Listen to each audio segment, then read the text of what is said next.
চাৰিওফালে নাচিবলৈ ধৰিলে, কলকলাই গান গাবলৈ ধৰিলে আৰু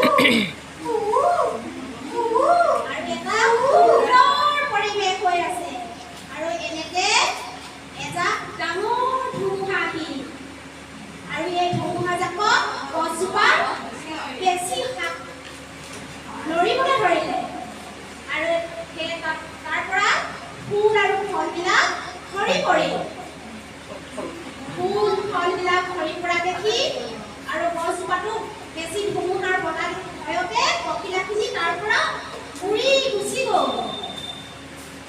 পখিলাখিনি উৰি যোৱা দেখি চৰাইজনীও তাৰ পৰা আঁতৰি আহিল, কিন্তু বতাহ ধুমুহা বলিয়ে থাকিল।